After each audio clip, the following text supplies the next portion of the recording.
Yo, what's going on, everybody? Welcome back to the HOU Bullcast. I'm Aaron. I'm your host. If I sound a little bit different, I've been sick all week, so my voice has been shot, but I wanted to make a video for you guys, get the content out, because this is what I love to do. And the amount of love I received on my last video, I just had to make a video. I had to keep it going because I'm so grateful to everybody that subscribed.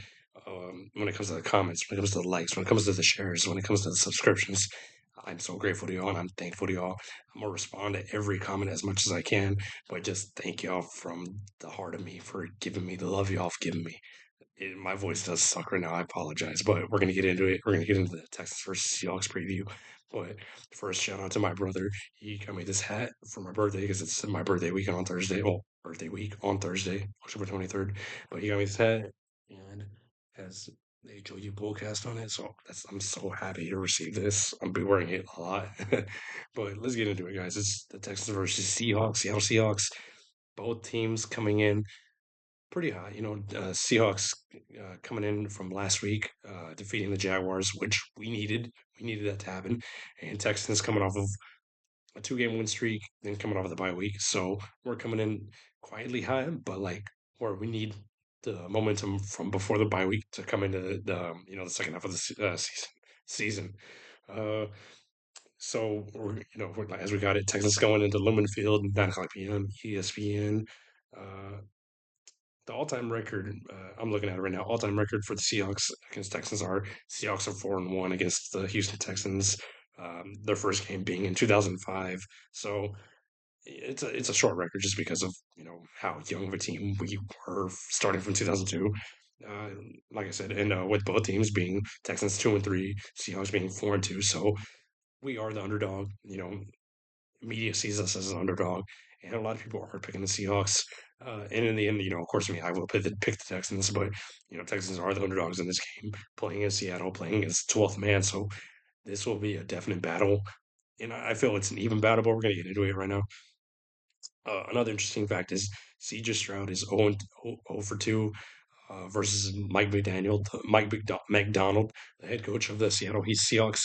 He was the DC for Michigan back in 2021 when CJ was in Ohio State, and he was the DC for Baltimore Ravens when CJ was a rookie for us. So yeah, he was defense coordinator. He knows how to um, push his defense when put a pressuring CJ. And Seahawks, they have a great defense. That defense line is great. That secondary, it is dealing with a few injuries. I know that, but Seahawks are still a good team. They are definitely hunting for the playoffs, which we are too, especially with the Jaguars losing today against the Rams. So they are 4-3.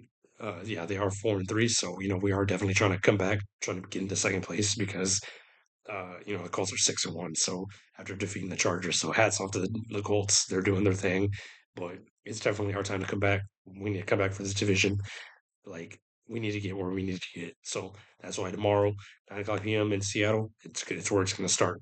Once we got off this bye week, thankfully not a lot of people were hurt, but we're going to get an injury report right now before anything else. Injury report right now so far. Christian Kirk is out due to his hamstring, so that sucks. Danico Autry and safety Jalen Reed, rookie, they're both questionable, but I think they will both play, which is we could, especially Danico Autry being a force on the defensive line. Seahawks, their linebacker Derek Hall is out. Their tackle Josh Jones, their safety Julian Love, and their cornerback Devon Witherspoon. They're all questionable, but so far from what I'm seeing, Julian Love, Devon Witherspoon, and Josh Jones will more likely play. So that will help their defense, and it will help their tackle, their offensive line wise for Josh Jones to be healthy. And when we go on the one-on-one matchups with quarterbacks, running backs, wide receiver, we're going with CJ coming into this game with 1,076 passing yards, 8 touchdowns, 3 interceptions, versus Sam Darnold coming in with 1,550 541 yards, passing, 11 touchdowns, and 3 interceptions. And with Seahawks, they are a heavy passing team because the run game is slightly below average. I mean, they'll run when they need to run, but they're not that great. But they are pass heavy, as we've seen when they defeated the Jaguars, and whenever they had that matchup against Tampa Bay. It was just pass. They're just a pass heavy team. So that's one thing we'll get into when we talk about defense. Running back wise, Nick Chubb coming in 58 attempts, 249 yards, two touchdowns, averaging about 4.2 per carry. And their leading running back, Kenneth Walker, has 78 attempts, 364 yards, and three touchdowns, averaging about 4.6 per carry. So both running backs are kind of averaging about around the same margin of their carries, and they're kind of both used and utilized the same way, like because both teams are pretty pass heavy, but they'll run when they need to run. When we talk about leading receivers, Nico Collins, 22 catches for 312 yards, three touchdowns. Going up against JSN. JSN's a monster. That one guy we'll talk about a little bit when it comes to our defense because we need to cover his ass like bad if we want to win this game. Uh, when it comes to Stingley, Kamari, no matter who's on. But JSN coming in with 42 catches for 696 yards with three touchdowns, and that's crazy. Coming in with almost 700 yards already in just this amount of games. That's crazy to me. He's honestly going to be. I think not this. I think later on this year and next year, heading into next year, he will be that top five receiver because of how good he is. And that's why I wish we drafted him when he was in the draft. Well, we'll get that's other news. When it comes to rankings, uh, Texans passing is 20th in the league, averaging about 219 pass yards per game.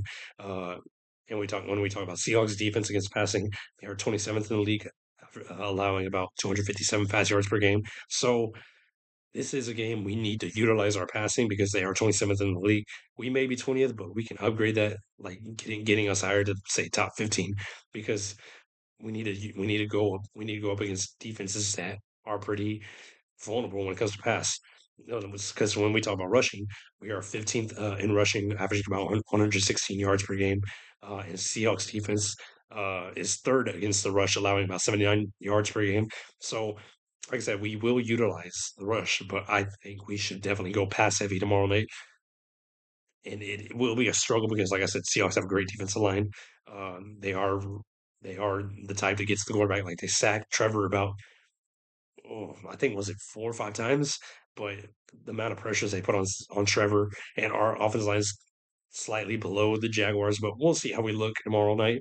But I think with our bye week, our time to work together and everything, I think our offensive line will mesh together and hold on for CJ to have enough time to either escape or make the pass happen.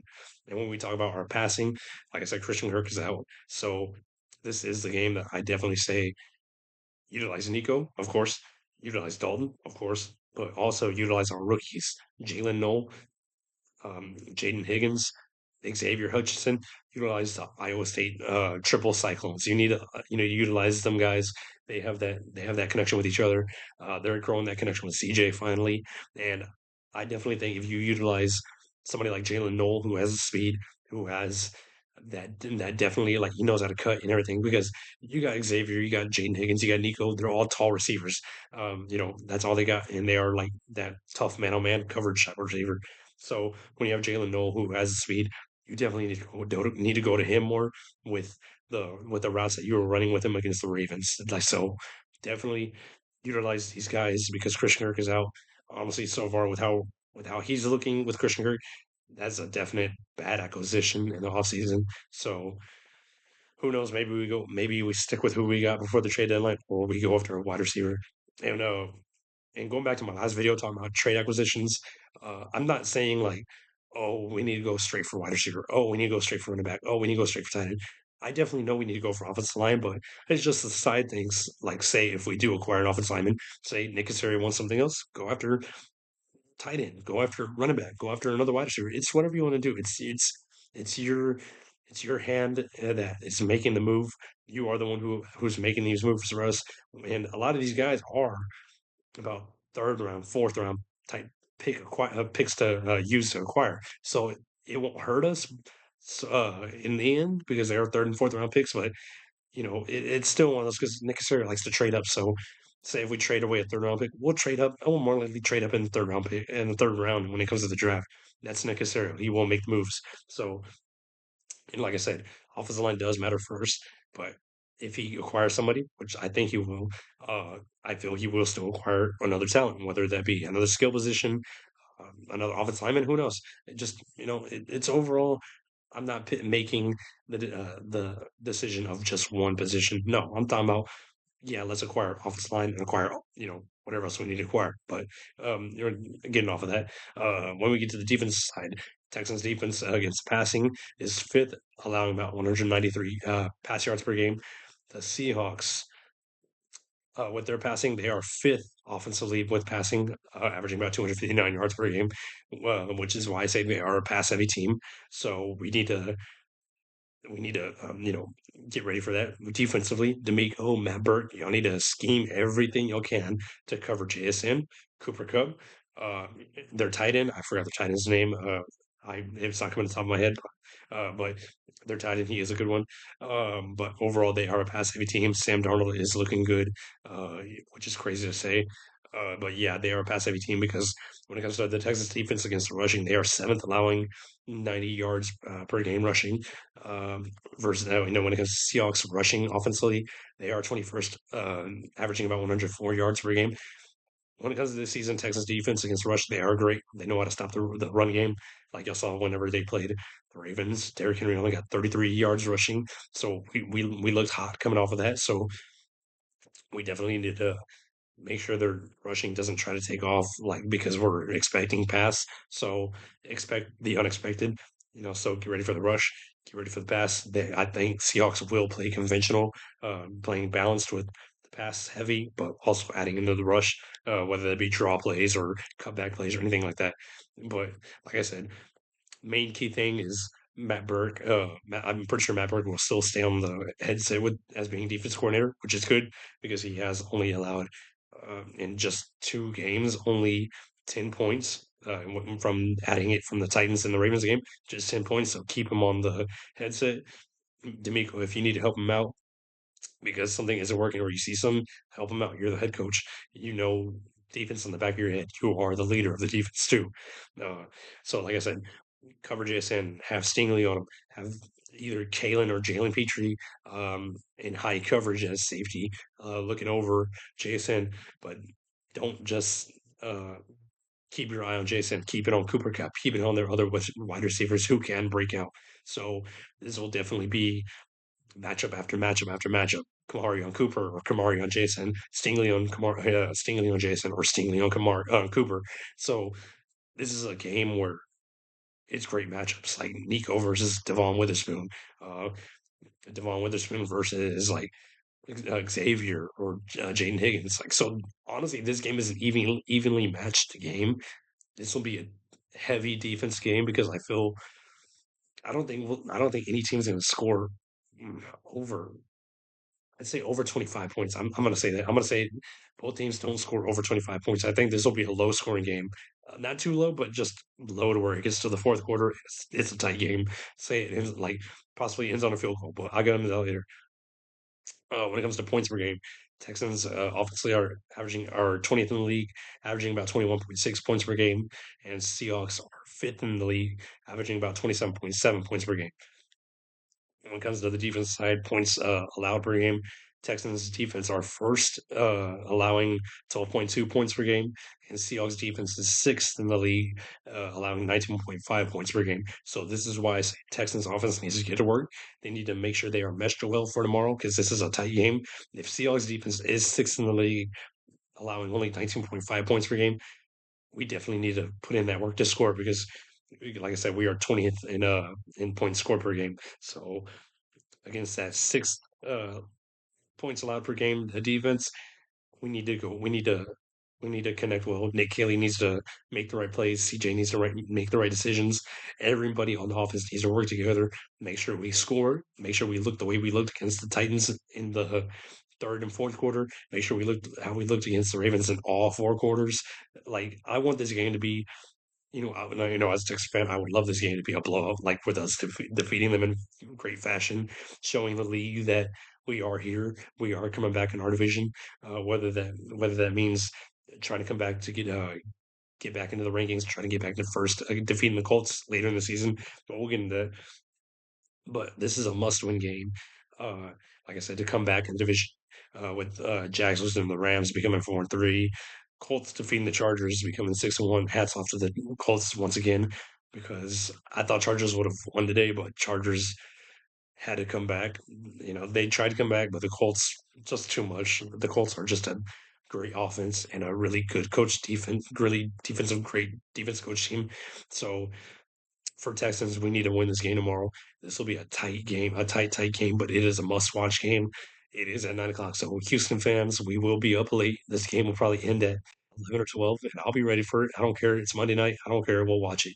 The game before, Tampa versus Detroit. That'll be a good game too. Starts at 6 o'clock.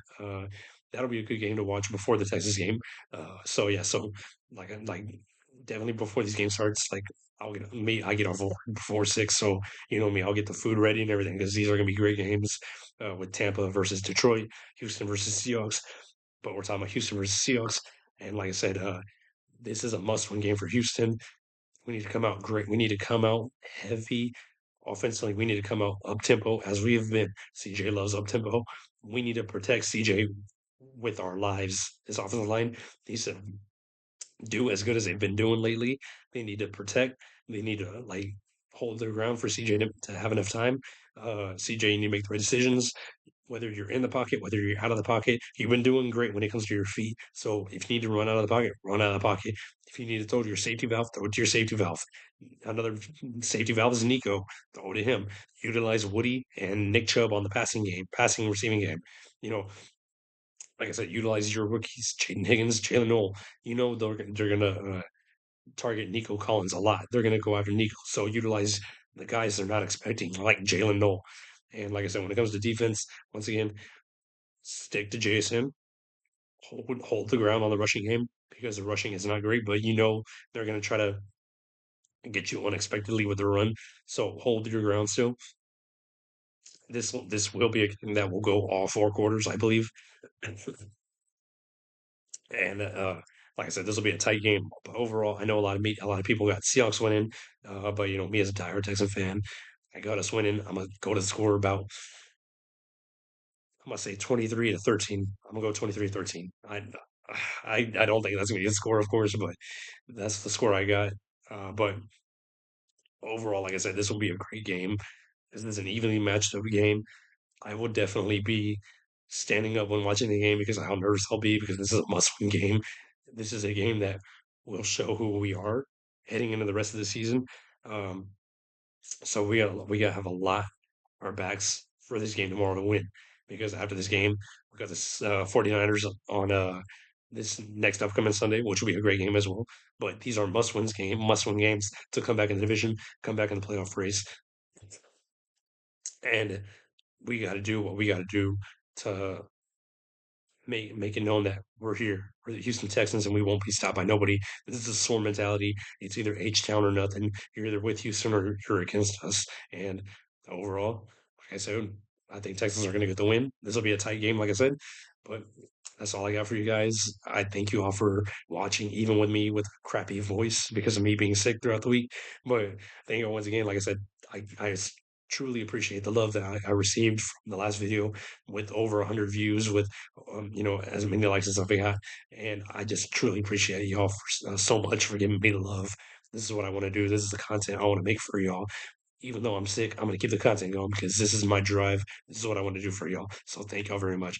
If you really like what I'm doing, please like, share, and subscribe this video. Just share the channel, share anything about me, and comment anything you want to comment. I'm gonna come back to comment and reply back to y'all.